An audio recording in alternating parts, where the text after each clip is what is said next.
Live games dominated the market as recently as 1990. Today, in some jurisdictions, the figure of revenue, the portion of revenue generated by machines reaches 90%. In the gambling industry, machines are known as the cash cow, the golden goose, the workhorse of the industry. Among local Las Vegans, where I've spent lots of time, they've earned different titles. They're called electronic morphine and the crack cocaine of gambling. So I'll begin with the experience of gambling. A young insurance broker named Julie told me, "The things around you are gone, zoned out. The only thing that exists is the screen." Video gambling platforms designed, as we'll see, to narrow attention and numb peripheral awareness produces a dissociative state that compulsive gamblers call the zone, in which a sense of time, space, monetary value, social relations, and physical embodiment actually dissolves. This is a photograph a gambler sent me to visually describe the zone. "I didn't want to have a human interface," Julie says. "I couldn't stand to have anybody within my zone. If someone talks to her during play, she cashes out and moves to another machine. I want to hang a do not disturb sign on my back." A buffet waitress and single mother named Lola tells me, "In live games, you have to take other people into account, other minds making decisions. You can't push their buttons. You can't do anything but wait. I have to get up and go to a machine where nobody holds me back, where there's no interference. I can have my free reign, go all the way with no obstacles." So for the majority of compulsive gamblers, winning money is not the aim. And I think that's something that is far too often an assumption in policy discussions around gambling. It may start out being about winning money, but that really falls away as this other zone-like process kicks in. "You're not playing for money," Julie says. "You're playing for credit. Credit so you can sit there longer, which is the goal." You look at these gamblers playing, they're sitting there for 17, even 48 hours at the machines. It's quite physically abject, from something like carpal tunnel to recurrent bladder infections, slipping into diabetic comas, and a couple of the women I spoke to had gone into labor at the machines. While gamblers seek this state they call the zone, there's a sort of correlate to the zone in the vocabulary of the gambling industry, and that is called continuous gaming productivity. And this is in the literature. A gaming industry analyst translates this. Gaming productivity refers, and productive for whom? Is the first question to ask. Refers to wagering activity, play, per patron per interval.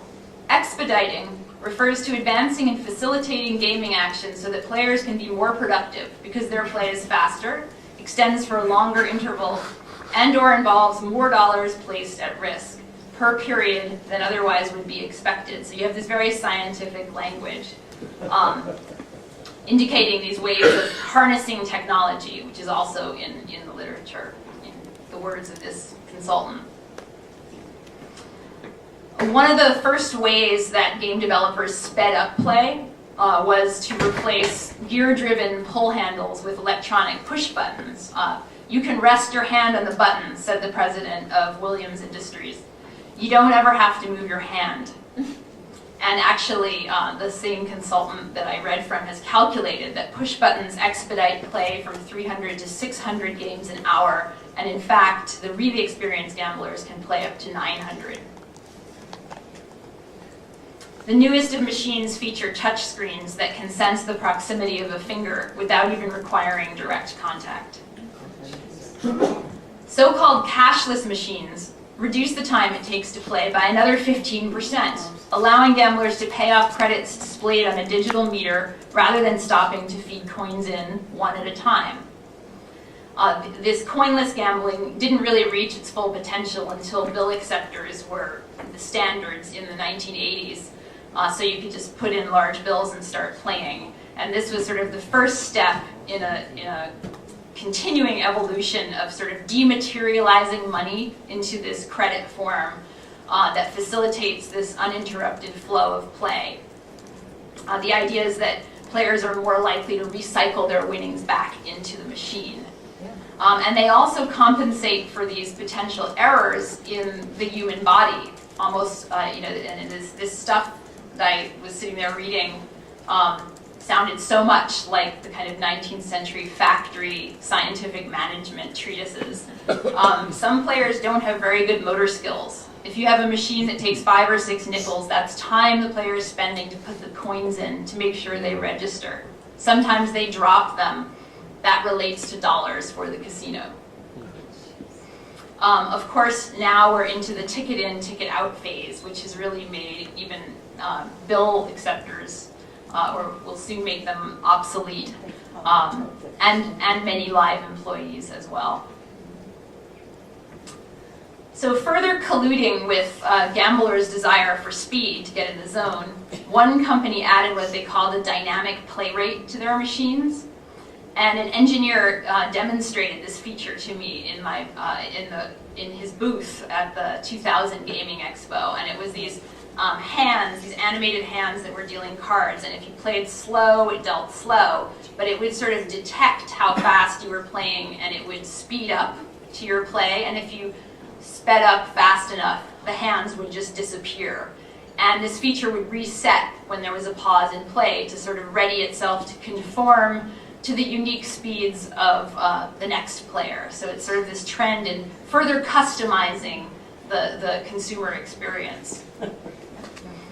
In terms of the financial assemblage surrounding these machines, there's the mobile ATMs, wireless handheld units, portable credit card advance systems, everything that can sort of simplify access to funds, enabling gamblers to stay sitting instead of getting up, which again, all pauses are sort of dangerous to this continuous gaming productivity. By 2000, it had become possible for players to electronically transfer funds directly from checking accounts to gambling machines, and devices are being designed so that you can bypass ATM withdrawal limits and access credit cards without PIN numbers. There's a company called Global Access Cash that's developed certain sort of machines that work in conjunction with the new ticket in, ticket out, and so you swipe a debit card and it just automatically goes to your terminal where you're going to play. And this is presented as unprecedented player convenience. Oh, jeez. Also, some of you may have seen there's last year was launched a credit card called the Arriva, which is the first card designed specifically for use in casinos, and it treats all cash advances as entertainment purchases that qualify for reward points and don't get immediate interest as loans the way most cash advances do. And so you are offered this card on demand when you ask for it, with credit lines up to $10,000 within minutes. So these sort of financial access systems play a critical role in the technological repertoire that's surrounding these machines and serving the contemporary casino. And it's, again, minimizing the possibilities for reflection that might stop play. Gamblers' desire for speed is second only to their desire to play as long as possible. So, we're seeing that there's this matching between continuous gaming productivity and what gamblers are seeking in the zone, and it's a very insidious kind of matching up. Their desire moves in tandem with designers' aims to extend what they call time on device. And here's a definition of that.